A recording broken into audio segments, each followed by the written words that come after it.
Welcome to the Institute for Management Studies Leadership Conversations podcast, where we have leading thought leaders discussing their research and identifying ways that you can incorporate it to take your learning and development to the next level. Welcome, everyone, to this IMS Leadership Conversations podcast. My name is Charles Good. I'm your host today and the president of the Institute for Management Studies. This podcast is designed to highlight relevant research and practical applications from esteemed leadership experts and practitioners.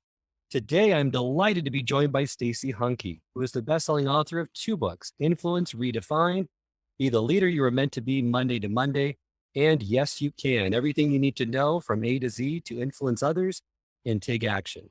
Her books provide practical and immediate skills and techniques that have given thousands the ability to enhance their influence Monday to Monday. Thanks for joining me today, Stacey. Thank you, Charles. I love doing this, so thanks for trusting me with your members on this topic. Thank you. And I love to start each of these episodes with just a little bit of your background. And I love part of your bio stated your work ethic was forged in your childhood years growing up on a farm. So I'd love for you to elaborate and let us know what those values that living on a farm and being part of that environment taught. Yeah, my dad would love this right now, but this is the only part that he would watch. But if any of your members grew up on a farm, they know what I mean by that. My dad was so much about this whole concept of Monday to Monday. Everything that you do every day would always predict our income at the end of the year, right? Whatever we planted in the spring would predict our income at the end of the year. And working on a farm is no easy task. So I would just watch my dad from afar and how dedicated he was. At 5 a.m., he'd be up every day. And it was all on him to make sure that whatever he did every day, again, would predict what our year looked like. So if I was asked yesterday about another podcast, they said, so who's your hero? And I've really got to say my dad is. He ingrained in us not only that work ethic, Charles, but it was also my dad. I remember he would always tell my sisters and I, all you have to do to be 1%, the top 1%, is follow up. That was one of his messages, or follow through. And I always thought, well, that seems pretty easy. I think I can do that. And the second, we all need to hear this today, is be kind. I remember going to grade school, my dad would say, I'd come home, he'd ask, did you talk to the janitor today? Did you say good morning to him? And he was always, you be kind to everyone. You never know who is going to need you and when you're going to need their help. I think that is so ingrained in just starting my business 20 years ago, will be 20 years this year, and just the relationships that we have built. It all kind of stemmed from, once a farm girl, it's hard to take that work ethic out of you. That's a great way. Work ethic is so important to any leader, and being kind, you're right. There can't be a more valuable skill today, along with resilience, to get leaders through these difficult times. Love how you stated that you gave up your pitchfork to take your message across the country. And I love the message or the statement that you're helping leaders see and hear what the audiences see and hear, rather than what they believe to be true. And I think that's so important with leaders to really have that clarity and transparency and understanding and self-awareness, right, for their development as well. How do you make that message connect with leaders and get them over that initial resistance for them to be able to hear that kind of message? Yeah, because that's a tough message, right? Especially for someone that doesn't know me, it doesn't understand my approach. Now, you've seen my message and my program so many times, so you know exactly where I'm going to go with this. I cannot prove that comment unless I give leaders an opportunity to see themselves, to hear themselves through the eyes and ears of the listeners. Well, the only way I know how to do that is they've got to record themselves. We've got the capability. I have individuals record themselves on their phone, because when they watch the playback, there tends to be a disconnect, especially if you have not taken that action step in a while, whether it's for personal conversations or professional conversations. When you can take a look and really listen to what everyone else is seeing, the big initial shock, Charles, is there's this disconnect of, we feel a certain way, similar to you and I today. I probably feel different during this interview than what I'm coming across as. I don't know, but it's that feeling is not connected to your level of influence. Saying that you know what to say, this is a topic to talk about all the time, or I'm comfortable, I feel good. None of that validates you've got influence Monday to Monday. You're consistently influencing others to take action. Once those leaders start taking a closer look, once they start getting feedback, real feedback, none of this nice, good job, that was great, that people will get you nowhere. Once you take on those two tasks, I think that's where you really get a chance to not just increase your awareness, but you increase your behavior, how you show up on Zoom or how you're showing up. If some of you are doing some in-personal conversations, you're so much more aware in the moment than you are if you never record yourself. Well, you're right. And I've recorded myself many times and learned a great deal, even though initially it was difficult to see, right? Because you're like, oh no, because I feel that many people are their own worst critic, right? So Right. you have to focus on one thing at a time, or at least that's the approach I found most helpful in going through those. But being able to have that feedback is essential. Yeah.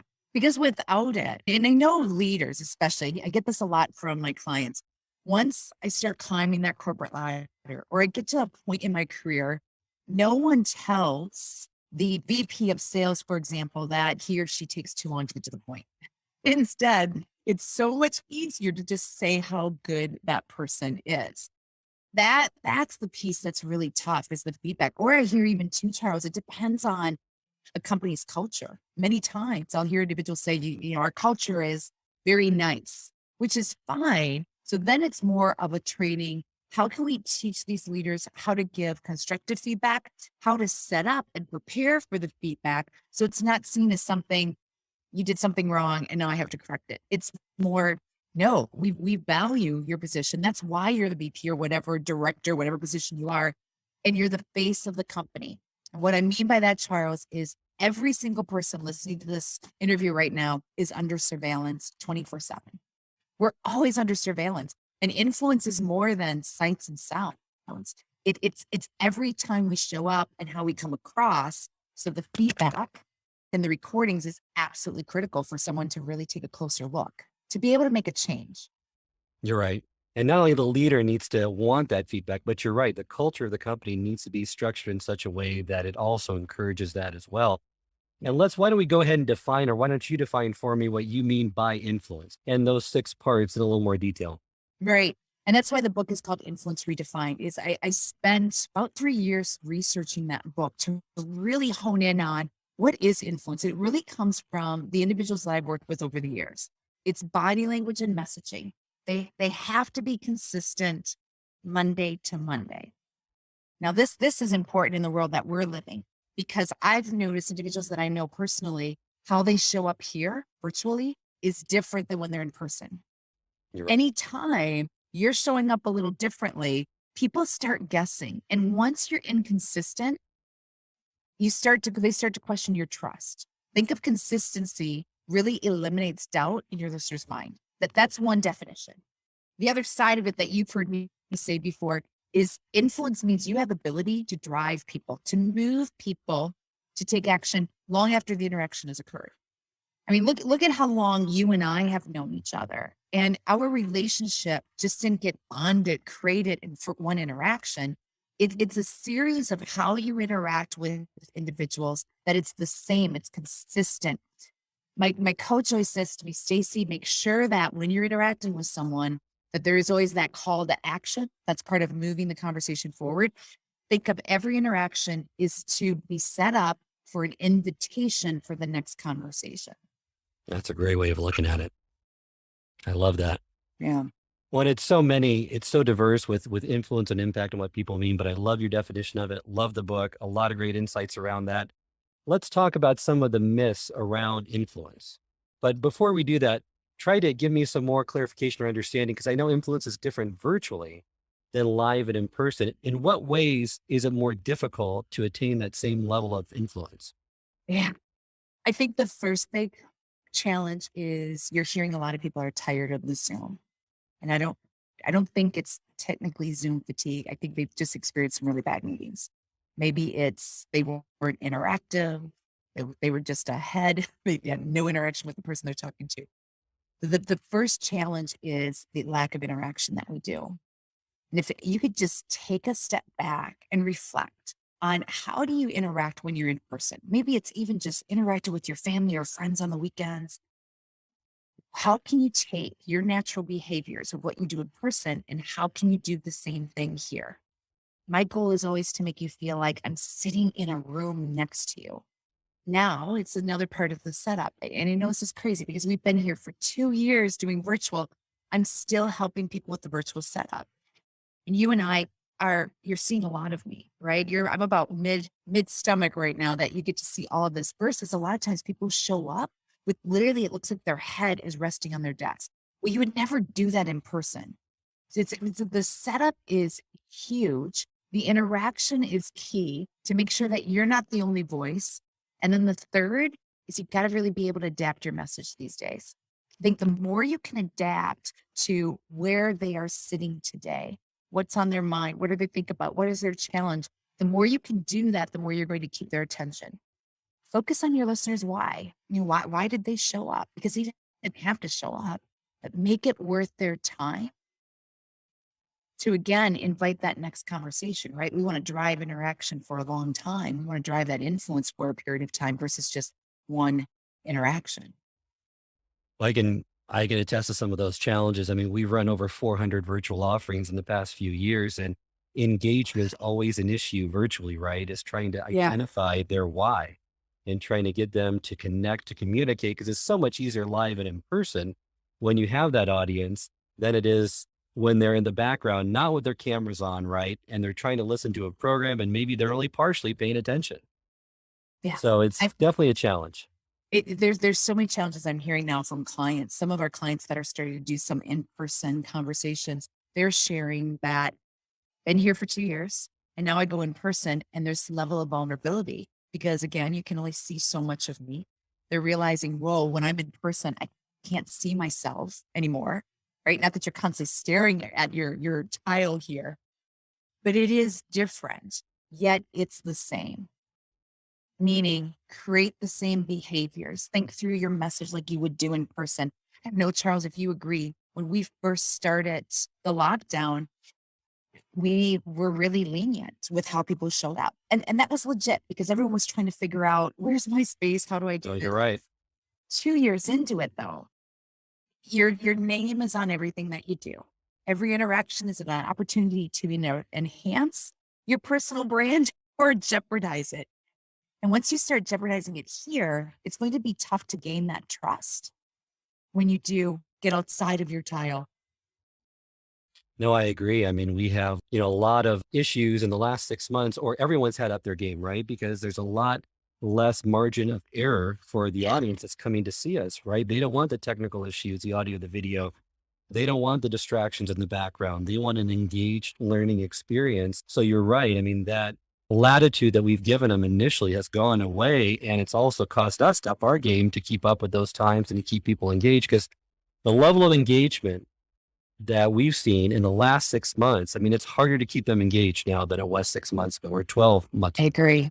Zoom fatigue, being on so many of these, it's been more difficult. And that kind of goes into some of these myths people have, not only with the virtual ones, but around influencing and how they are perceived as an influential leader. Like the most common one that I hear is that because of my title comes with a certain level of influence, which I disagree with, because people, just like with authority, right? Someone once told me having authority and being in a position of authority is two different things. And I think the same way about influence, that you might have a title that would assume that you have a certain amount of influence, but not necessarily the case. Do you agree with that? Can you elaborate on that, Stacey? Because I know that I'm sure you get that comment as well, that you're a VP, you're a president, you're a CEO, and I'm an influential person just because of that. Yeah, I agree with you 100%. I can honestly tell you that I have worked with CEOs who assistants have much more influence than they do. And I think what happens is, again, you climb the corporate ladder and no one gives you feedback. And many times the people I mentor will say exactly that. We love you and we hate you, Stacey. I'm like, well, let's get to the hate part. What is it? They'll say, you tell us what no one else tells us. No one's going to tell the CEO, wow, you ramble. It's hard to follow your message. And suddenly there's something about the feeling. We really rely on our feeling to determine our level of effectiveness. And I think that's safe to say in anything. I mean, if you've done anything that takes muscle memory, I use a lot of sports analogies. I think you might have heard me use this one, where it's a documentary on Michael Jordan. I think you've heard me share this before. It's called Last Dance. And in that documentary, he talks about what he did to be Michael Jordan. He was constantly working on his craft. That's what makes him great, but that's what keeps him great. He shared how it was 1,000 shots a day and 6,000 in a week. Think about the math. Right now, when we're recording this, the Olympics is going on. And when I watch the Olympics, I can't even imagine the time, the hours that they dedicate that. Therefore, I'm not telling your members that you have to carve out an hour every day to practice. Here's what you start to do is every interaction that you have, you start thinking through at least one skill. You mentioned earlier, you're practicing one skill at a time. Maybe your next call, think about your brevity or lack thereof. Then your next call, think about just how your overall posture, your body movements is seen in this tile. And suddenly you'll get to close to 1,000. You could get to close to 1,000 shots at least in a couple of days.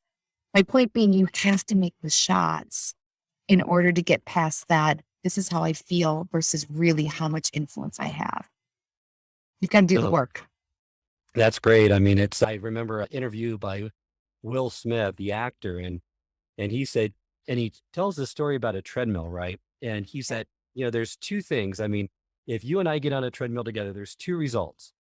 And he says, either you're going to get off first or I'm going to die trying. I mean, it's sickening work ethic that he values, because he said there's people that are smarter than him. There's people that are more talented, but no one's going to outwork him. And having those opportunities throughout the day that you identify to practice these skills and breaking them down into manageable components is so critical, because without practice, you're right, without experimenting, you can't get better. You have to start the practice piece. It's great to analyze it, to know your weaknesses, but you can't skip that piece of practicing and experimenting. And over time, you're going to get better. And there's no other shortcuts, I don't think, to really being successful outside of just hard work, practice, repeat the cycle, right? Rinse and repeat. Yeah. Oh my, and as I hear you saying what you're saying, I say that all the time, but now when I hear you say it, it sounds so common sense. And I always tell my listeners, common sense is not common practice. If this was so easy, everyone would be great communicators, effective, however you define it. And I don't coach, I don't teach IMS members to be perfect communicators. I don't want you to be perfect.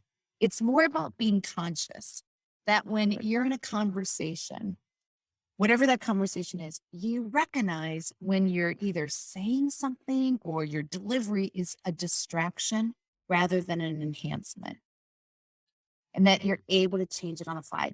You're right, though. There's no easy answer. A lot of my clients want the easy answer.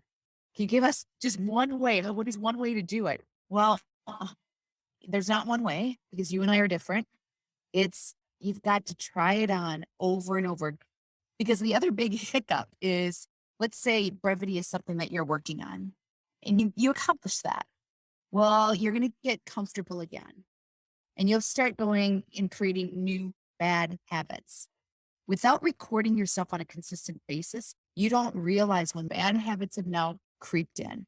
You start recording yourself, and you'll realize that influence, the way that we're talking about it today, influence is a process. It's a journey. It's just you get to control the driver's seat here, and you're in the driver's seat to really decide, what does that journey look like for you? You're right. Well, that's the mantra that I end every episode with, is that it's not what you know. It's really what you do consistently that matters, right? Because if it was just what you know, we'd all be billionaires with six-pack abs. We would have it all, right? I mean, you got to do it consistently over a longer period of time. And I think that's where a lot of things break down, is not developing those good habits and then keeping, like you said, persistent with those on a daily, weekly basis, so that you don't get complacent. You don't have that level where you feel like, okay, I've made it. Now I can focus on other things, because this is one skill, the communication piece, that always could be improved, right? It's an art form in many ways. And some of those characteristics that you mentioned in the book about being influential, I love those. And those are great for any leader, not only to be influential, but just to be more successful, more effective as a leader. And two, I'd like to highlight. One is, the trustworthiness, right? That's so hard to get. And once you get it, it only takes one error on your side really to lose it, and to build it back up over a long period of time that's the big challenge. But for a new leader coming into the role, or for a leader coming into the Mhm. organization, what have you found to be or some of the most effective ways to build that trust? Realizing that it's a process that you have to do over time, but are there any tips or advice around that piece of it that Yeah. can make them more influential by building that trust with their team right away? Yeah. This again is, if you just be common sense, but how many leaders don't do this, is you've got to take the time to really get to know people and speak from the heart. I mean, I'll watch individuals try to get to know their team, and I'm thinking, no, no, no, no. This conversation is all about you. It's asking the right questions, asking the open-ended questions to really figure out, who are they? What's important to them? One of the questions I always ask anytime we bring someone new on the team is, what type of leader are you looking for? What kind of communication? What best works for you? How often? Like, really just figure out what makes them work. That alone, communicates to that individual, okay, here's someone that actually cares, is actually taking the time to invest in me. Please don't confuse micromanaging with that. I'm not saying I don't vote for the micromanagement, taking the time to get to know someone and really making it a two-way street, that, this isn't just me learning this new role or you learning this new role. We're doing it together. I think the demand of that is more critical now than ever before, because individuals have so many options now that if they don't feel respected and they don't feel the trust, the door is so easy to exit. Part of establishing the trust is really kind of parlaying it with authenticity, right? And that's another one of those critical skills that you kind of mentioned of characteristics of Mhm. influential people is to develop that trust. You need to be authentic. You need to come across as genuine and show some vulnerability, like you were saying, so that people feel like that they can relate to you more. What Mhm. are some ways that they could be or show their authenticity if they're coming into that role or in a new organization? Yeah. The first one is one that we've already talked about, Charles, and that's consistency. When you really start messing with authenticity, when you show up different ways. And I'm working with someone right now that's what we're working on, because the way he'll show up with his leadership team is different how he's showing up with his team. And there's a lot of conflict there. There is also a different way that he shows up at home than he does at work. And I bring this up because I want you to just kind of check in with, how authentic are you when you're around people that you're very comfortable with? And how do you build trust there? A lot of it is look people dead in the eyes. Look at people right here in that camera to make them feel like they are the most important person in the room. The second is asking even personal questions, just for people to realize that you want to get to know them on a personal level too. The consistency, though, is key. Consistency equals authenticity, which equals trust. I love that. Well, let's talk about the pyramid you have in your book about the elements that drive influence. Yeah. So if they want to know how to become more influential, they start at the bottom and they work their way up. Self-awareness. I love that being the first piece, because if you're not self-aware, you have too many blind spots. You really don't know how, like what you say, how other people are perceiving you. So I love to start out with that one and say, are there ways in which you can build more self-awareness, especially like what you said, because that's the biggest Mhm. challenge to leaders at the top. No one's going to give you honest feedback. They're going to go through a filter of, okay, should I really give this, and giving you more positive rather than negative, but that's not what improves you. Yeah. That's not what takes your leadership skills, your success to the next level. So how do leaders, especially leaders more at the top of an organization, how do they get that self-awareness? If not through feedback, then what are some other ways? Yeah. Those are the only two that I know of that I practice and my team practices. It's obviously the recordings, and you can just do it on your phone as much as possible. There's one thing you take from this interview: record yourself. That's it. And I challenge everyone, do it at least once a day for the next 7 days and watch it. When you watch it, here's the way to increase your self-awareness as well. Keep in mind what you felt like during the conversation versus what reality states, what you're seeing on here. The feedback, I find, Charles, it's helpful if you can have an accountability partner, someone to give you Right. feedback in your personal life and your professional life. Because are you two completely different people? Now, I get it. There's certain things. I'm not saying you need to share everything about your personal life in the professional world, but you have to have some consistency, because influence is not something you can't turn these behaviors on and turn them off. It's not authentic. People will notice it. What will really increase your self-awareness, I am guessing 2 years, sharing your space perhaps with other loved ones in your house. We've all created our own WeWork or our what do they call it? Co-working space or something like Right. that, right? Exactly. Asking your family members are the biggest investment you're going to make in a coach. And how you do that is before you have a conversation, perhaps tonight at dinner, ask for one piece of feedback just for 2 minutes during the conversation. You don't have to be giving feedback constant.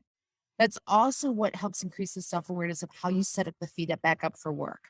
For example, let's say before we start recording this, I would have asked you, Charles, here's what I'm working on. Would you give me feedback after? And that way I'm guiding you on exactly what I want feedback. It's going to benefit me and it makes it easier on you as well. Number three, another way to give feedback is if you can do it in the moment. If we weren't recording and it was just you and I hanging out, having a conversation, that's where I would say to you, here's what I'm working on. Would you give me feedback in the moment? And you've seen me do this. You've seen me do this on some of our trainings. That's feedback. So it's really identifying what do you want, be very clear on it, then being consistent on doing those two. You can't start and stop it because your self-awareness will never get to that point where we want to get you to the point where you're aware of what you're doing well, what's not working well in these high stakes conversations. Well, I love how you connected as well, because I think it's important, as you know, I mean, to record yourself and for you to evaluate yourself, but it's also like what you say, you want to know how other people perceive you. So you could be still missing stuff even by recording yourself. So asking those questions to people that you trust and hopefully clarifying it in such a way that you do get that honest feedback, right? That you Right. just don't want the kudos or the good things, but tell me in these areas, and I promise no retribution or to get defensive, but I really want your honest feedback because I'm really wanting to improve, right? I mean, that's my Right. goal here. And so it's always difficult, I think, as you go up higher and higher in the organization, even to ask those questions, but to still get that honest feedback. That's why a coach like yourself is so essential to those types of leaders, just to have someone coming in that's not part of the organization, that has no vested interest, and that you're paying to give that honest feedback too. Yes. I'll never forget him. This was a number of years ago, and he's a very well-known CEO, someone that I admire, Charles. I saw him as a really strong leader. He had increased morale like by 75% once he got into that role. Super successful. However, no one ever gave him feedback really on his communication. I shared with you the whole video recording, and I decided the only way I'm going to be able to increase his awareness is I recorded him. And we were working in person that day. He recorded himself having a conversation that he was going to replay back at the office later that day. We sit down and we're watching his video playback. Easily 5 seconds, maybe 10 seconds. He looks at me while he's watching that playback and he says, I bet you wonder how I ever became a CEO.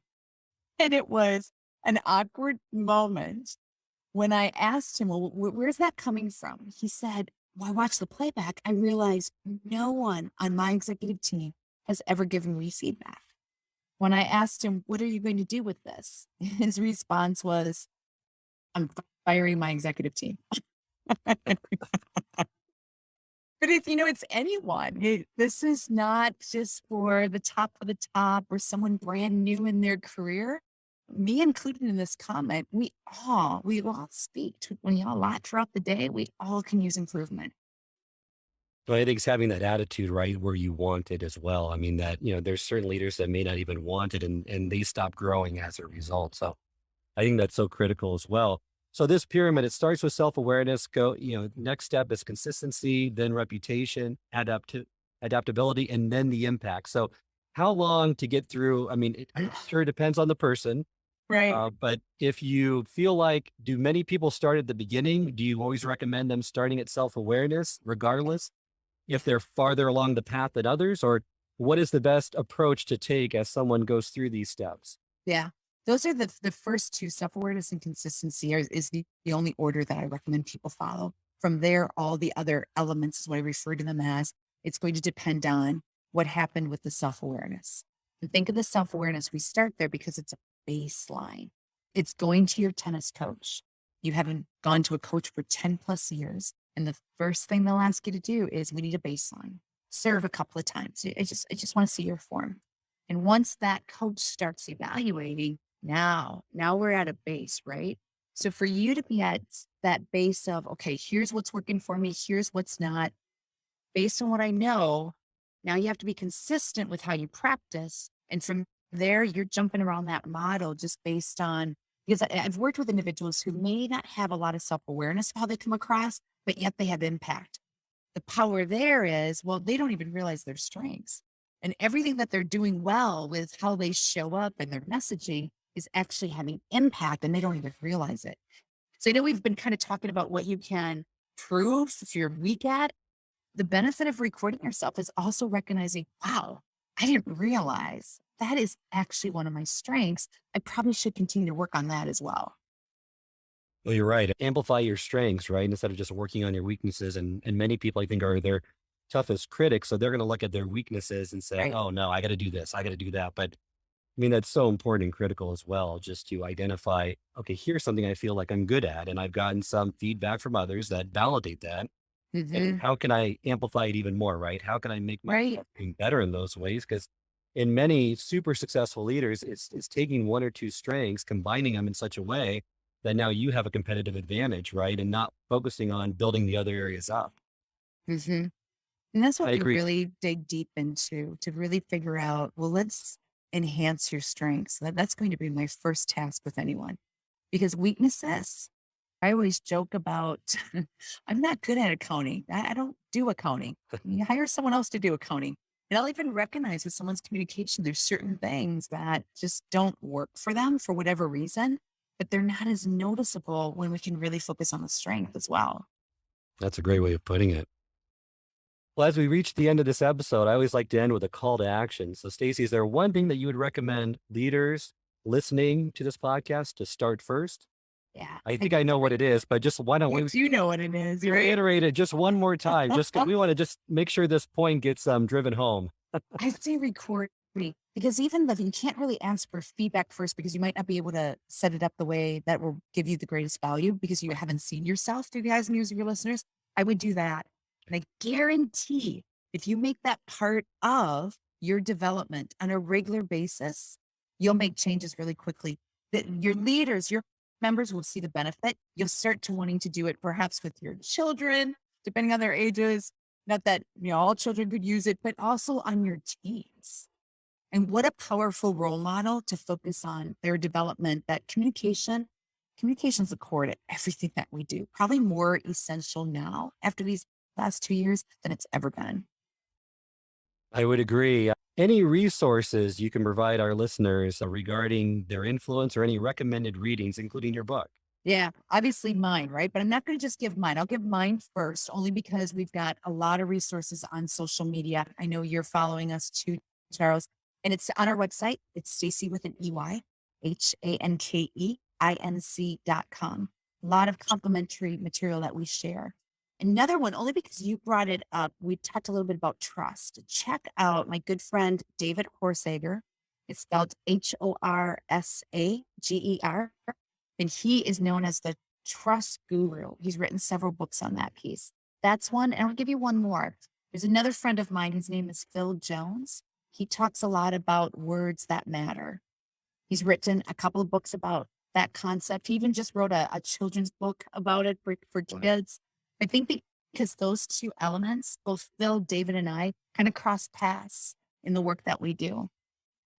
Great. Any final thoughts before we wrap up for today, or if you want to give them any additional contact information to get a hold of you? Yeah, I really think it's taking this week and after whatever you grab from this interview, put a plan together. I tend to do 30 days. Where do you want to be with your communication in the next 30 days? 30 days is easy to do. From there, I will always evaluate every 30 days, and then I evaluate every quarter, every 90 days. And if you've really gotten the habit of doing that, imagine December 31st of 2022, when you're ringing in the new year, things could sound a lot different than perhaps where you are today. I couldn't agree more. It's a lot about that process and routines that you got to follow and follow them consistently enough to see those results. Well, this concludes this episode of the IMS Leadership Conversations podcast. You can send us your feedback at info@ims-online.com. If you'd like to subscribe, this podcast can be found on both Apple and Spotify and can also be accessed at the Institute for Management Studies website at ims-online.com. And until next time, remember, it's not what you know, but what you do consistently that makes a difference. Thank you, everyone. And thank you, Stacey.